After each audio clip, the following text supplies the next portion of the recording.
Soyez les bienvenus dans l'actu. Au sommaire, présentation de l'Union des professionnels du pays de Niederbronn-les-Bains, une page tendresse avec Anne Miller, poète dans l'âme, mais tout de suite vos réactions dans la rue sur la suppression de la publicité à la télévision sur les chaînes du service public.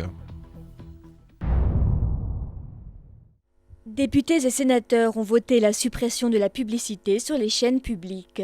Depuis le 5 janvier, cette mesure est en application entre 20h et 6h du matin.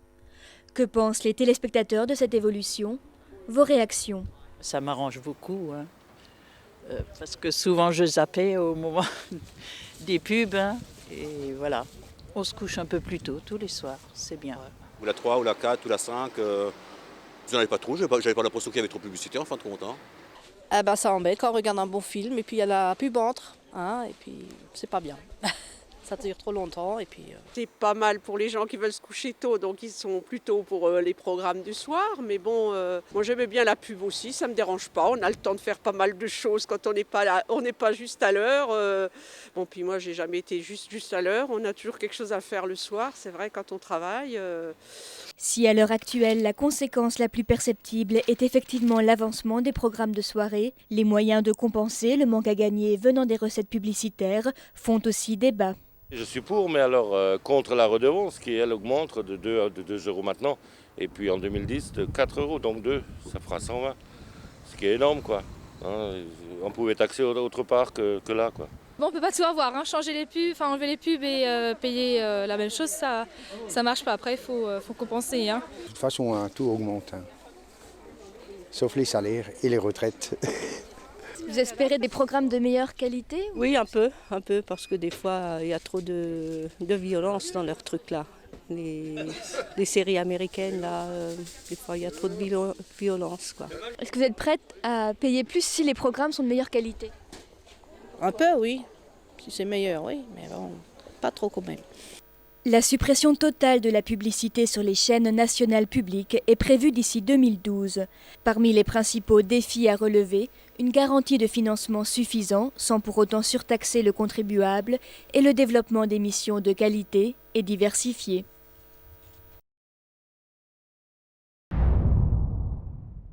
Quand les professionnels du commerce, des services, de l'hôtellerie-restauration, des loisirs s'associent autour d'un même objectif, cela nous donne l'UPPN, comprenez l'Union des professionnels du pays de Niederbronn-les-Bains. Créé en novembre 2008, ce regroupement vise à faire découvrir aux habitants de la communauté de communes toute l'activité économique locale à l'aide de salons ou manifestations, comme le témoignent les 2 premiers numéros de leur magazine. Il faudrait qu'on arrive à une moyenne de 100 adhérents pour pouvoir faire toutes les actions qu'on aimerait engager. Aujourd'hui, on doit être 70, 75, mais bon, un objectif de 100 devrait être réalisable sur un potentiel de 300, 350 adhésions possibles. C'est l'union qui fait la force, c'est pas chaque petit village dans son coin qui fait ses petites manifestations. Et pour attirer de futurs membres, l'UPPN sort le grand jeu des soirées à thème pour les adhérents, la création d'un comité d'entreprise, d'un site internet, une vitrine du savoir-faire de chacun, et pour assurer les arrières, elle dispose aujourd'hui de subventions. Le commerçant qui adhère paye sa cotisation, qui est de 75 € et à peu près 40 € par mois. Avec la présence à temps plein d'une secrétaire et la mise à disposition d'un bureau dans les locaux de la communauté de communes, le dynamisme de l'Union est aujourd'hui très clairement présenté. C'est pas un bouquin que les gens regardent et jettent tout de suite. Je ne veux pas dire qu'ils le conservent, mais quand même, il y a des choses dedans qui sont intéressantes. Et si vous souhaitez en savoir plus sur l'UPPN, rendez-vous courant février sur leur site internet. L'amour, la nature, sa famille, le quotidien qui l'entoure l'inspire. Avec des mots simples, ceux qui viennent du cœur, Anne Miller s'évade dans la poésie depuis toute petite. Elle est passée du crayon au clavier, a glané quelques belles récompenses et nous livre aujourd'hui, pour clore ce journal, sa vision poétique de l'hiver. 2 petites gouttes de pluie se ressemblent goutte à goutte et sont amies. Elles apparaissent lorsque le ciel est triste, a du chagrin, pleure parfois en un instant du jour au lendemain. Elles brillent au soleil, nous offrent un arc-en-ciel. Puis viennent mourir sur le sol, c'est leur sort. Lorsqu'il neige, elles mettent chacune un manteau de diamants. Lorsqu'elles arrivent au sol, soudain tout est blanc. Leur vie ressemble un peu à la nôtre. 2 petites larmes comme celles de pluie vivent et meurent comme dans cette tragédie. Mais lorsque le soleil revient et les fait à nouveau briller et sait les réchauffer, celles-ci vivront et ne mourront jamais. Après l'effroi, elles se transforment en larmes de joie.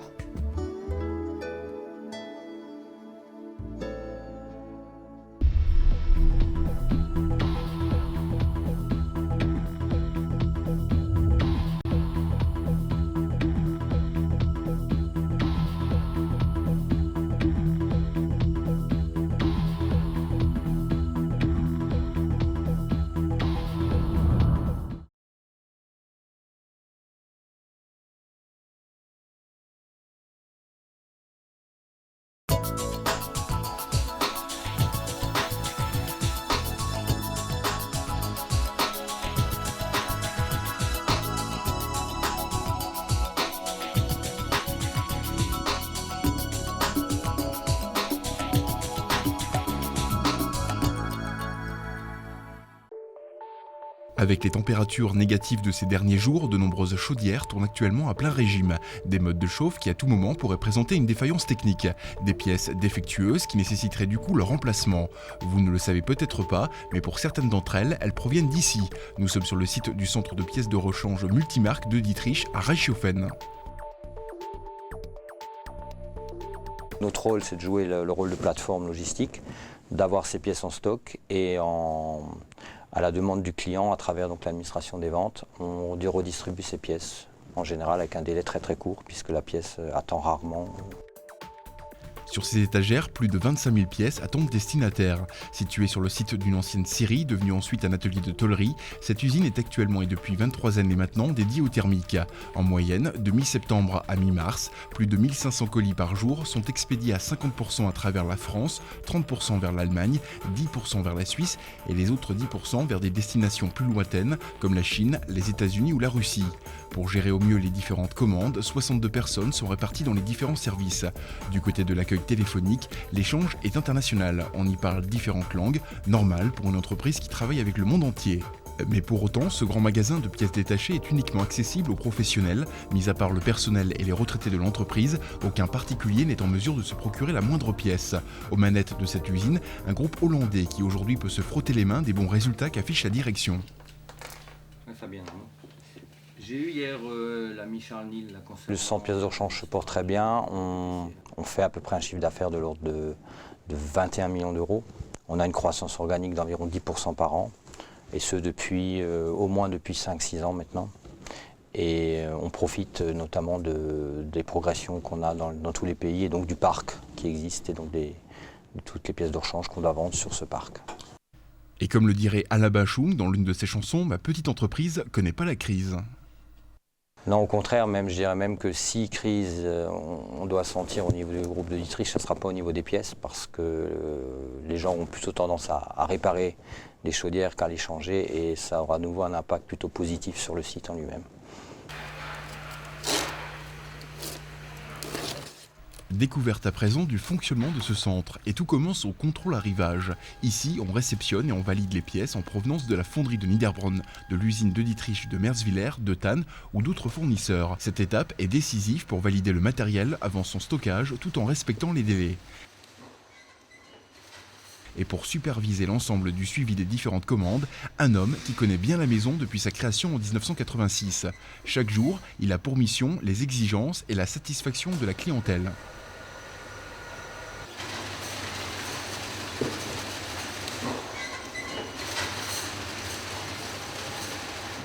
On a au jour d'aujourd'hui 25 000 références de pièces qui sont stockées.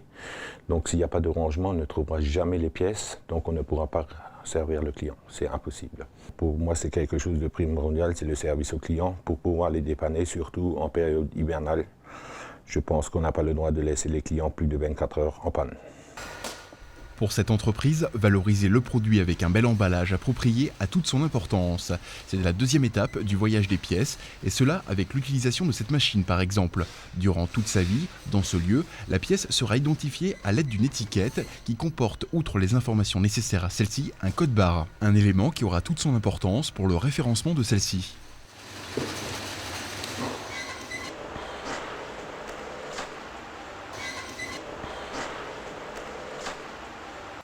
Malheureusement, les machines ne profitent pas à tout le monde, comme le témoigne cette image avec ce poste d'emballage.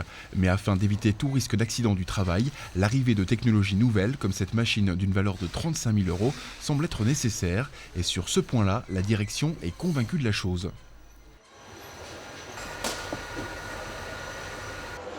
Mais ce n'est pas l'utilisation première chez nous, la vitesse. C'est surtout pour pallier aux problèmes d'accident. Tendinite, canal carpien.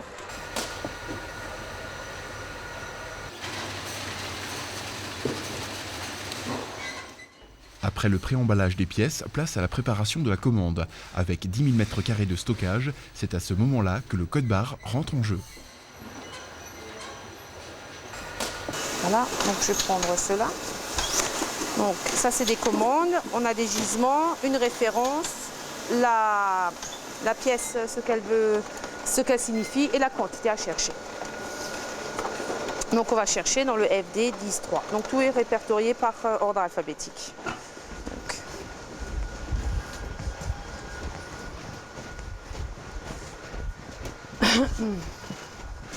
Donc nous sommes dans le FD et après on a des niveaux encore une fois. Hein. Donc c'est le FD 10. Donc on est au 10 et après on a un niveau 3. Donc 0, 1, 2, 3. Donc on va prendre 2 pièces de celui-là, parce que c'est cette référence-là. Et pour faciliter toujours plus dans l'avenir la recherche de certaines références, là aussi on améliore nettement le poste de travail. Il y a quelques jours, l'entreprise s'est dotée de cette machine tout droit sortie d'un film de science-fiction. Mais aujourd'hui, on en est encore à la formation quant à son utilisation.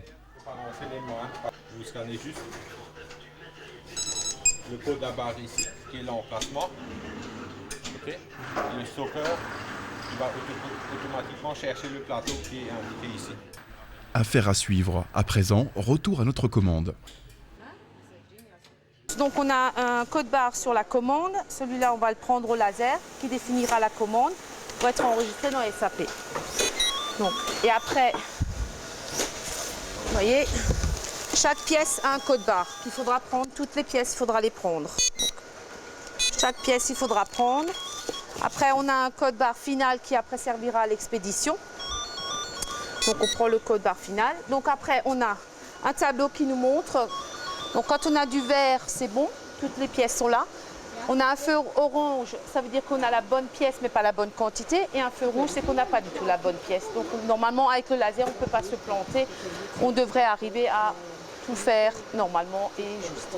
On pose les pièces à l'intérieur. On referme le calage et après, ça passera sous la rétraction qui servira à ce que la pièce ne bouge plus après. Donc on va voir ça. Un carton qui contient également le bon de livraison.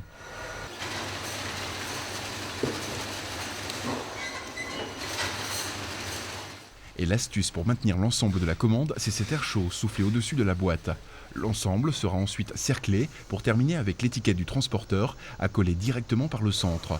Un gain de temps lors des expéditions en fin d'après-midi.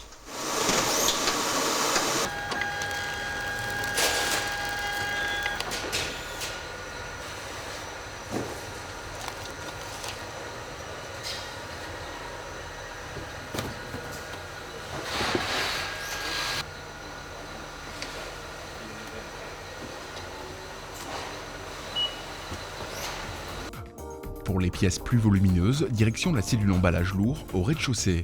Et pour sécuriser au mieux les différentes commandes, c'est une quantité importante d'emballage, de carton ou d'autocollants qui est utilisée chaque jour.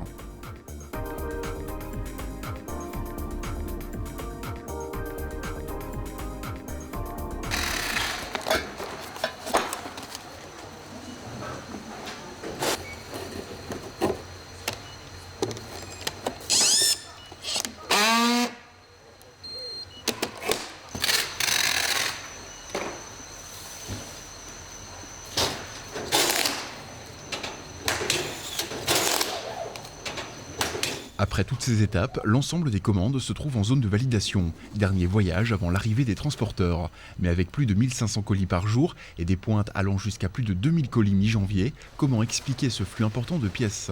Serait-ce le résultat de chaudières de mauvaise qualité? On vend beaucoup de produits en Chine actuellement. La Russie commence à se développer, donc notre parc s'agrandit, la technologie évolue. On a beaucoup plus de produits, donc je ne pense pas que c'est un problème de qualité. Dans tous les cas, cette entreprise à première vue va bon train, à la grande satisfaction du personnel et de l'ensemble de ses clients.